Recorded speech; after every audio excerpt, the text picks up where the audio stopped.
السلام علیکم ورحمۃ اللہ وبرکاتہ۔ اس ویڈیو میں نجاست کے بارے میں بیان کیا گیا ہے کہ نجاست کی کتنی قسمیں ہیں اور ان سے پاک کیسے کیا جاتا ہے اور کتنے معاف ہیں۔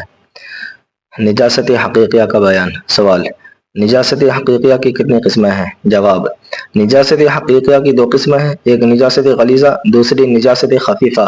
سوال: کتنی چیزیں نجاست غلیظہ ہیں؟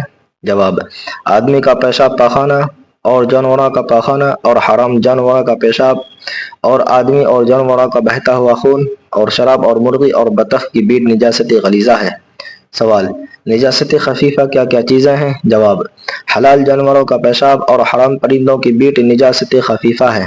سوال: نجاست غلیظہ کس قدر معاف ہے؟ جواب: نجاست غلیظہ اگر گاڑھے جسم والی ہے جیسے پاخانہ تو وہ 3.5 گرام وزن تک معاف ہے، اور اگر پتلی ہو جیسے شراب پیشاب تو وہ 1 انگریزی روپیہ کے پھیلاؤ کے برابر معاف ہے، جو تقریباً 1.25 انچ کی گولائی بنتی ہے۔ معاف ہونے کا مطلب یہ ہے کہ اگر اتنی نجاست بدن یا کپڑے پر لگی ہو اور نماز پڑھ لے تو نماز ہو جائے گی مگر مکروہ ہوگی، اور قصداً جان بوجھ کر اتنی نجاست بھی لگی رکھنا جائز نہیں۔ سوال: نجاست خفیفہ کتنی معاف ہے؟ جواب: 1/4 کپڑے یا 1/4 عضو سے کم ہو تو معاف ہے۔ سوال: نجاست خفیفہ سے کپڑا یا بدن کس طرح پاک کیا جائے؟ جواب: نجاست حقیقیہ چاہے غلیظہ ہو یا خفیفہ، کپڑے پر ہو یا بدن پر، پانی سے 3 بار دھو لینے سے پاک ہو جاتی ہے۔ کپڑے کو 3 دفعہ نچوڑنا بھی ضروری ہے۔ سوال: پانی کے سوا اور کسی چیز سے بھی پاک ہو سکتی ہے یا نہیں؟ جواب: ہاں، پاک ہو سکتی ہے۔ جو چیزیں پتلی اور بہنے والی ہیں جیسے سرکہ یا تربوز کا پانی، ان کے ساتھ دھونے سے بھی نجاست حقیقیہ پاک ہو جاتی ہے۔ نجاست حقیقیہ اور اس کی طہارت کے باقی مسائل۔ سوال: چمڑے کی چیزیں جیسے موزے، جوتی، بستر بند چمڑے لیدر کا، اگر ان میں جسمدار نجاست لگ جائے تو کس طرح پاک ہوتی ہے؟ جواب: زمین یا کسی اور چیز پر رگڑ دینے سے پاک ہو جاتی ہے، بشرطے کہ رگڑنے سے نجاست کا جسم اور اثر جاتا رہے۔ سوال: اگر انہی چیزوں میں پیشاب، شراب یا اسی طرح کی اور کوئی نجاست لگ جائے تو کس طرح پاک کی جائے؟ جواب: پانی یا کسی اور بہنے والی پاک چیز سے جو نجاست کے اثر کو دور کر دے دھو کر پاک ہوں گی، یعنی سوائے جسمدار نجاست کے اور نجاست لگ جائے تو رگڑنے سے چمڑے کی چیزیں پاک نہ ہوں گی بلکہ دھونا ضروری ہے۔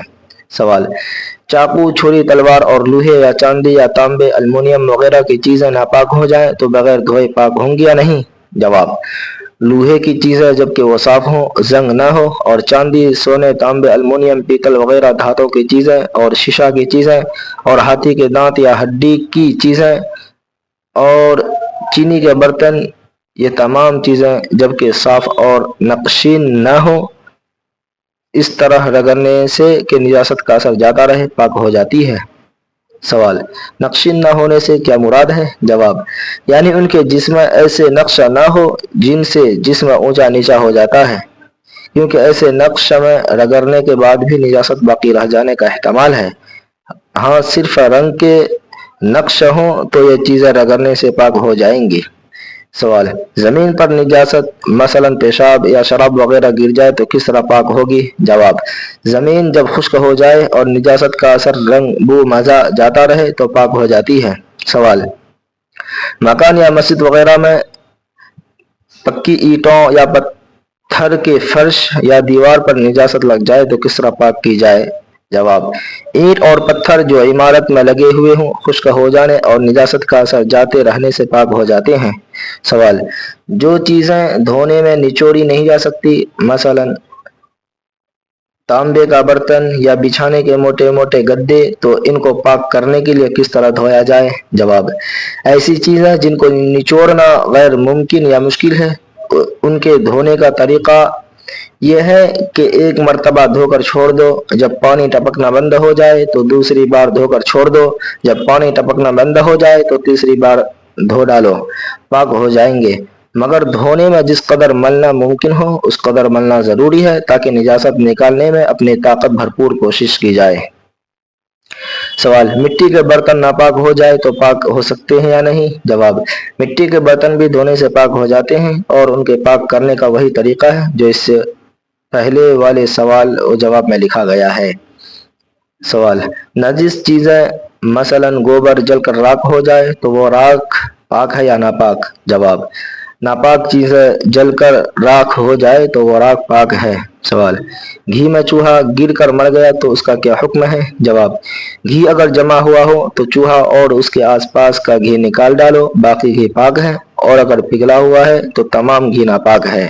سوال، ناپاک گھی یا تیل کس طرح پاک کیا جائے؟ جواب، ناپاک گھی یا تیل میں اس کے برابر پانی ڈال کر جوش دو، پھر گھی یا تیل جو پانی کے اوپر آ جائے اسے اتار لو اور 3 مرتبہ اس طرح کرو تو وہ گھی یا تیل پاک ہو جائے گا۔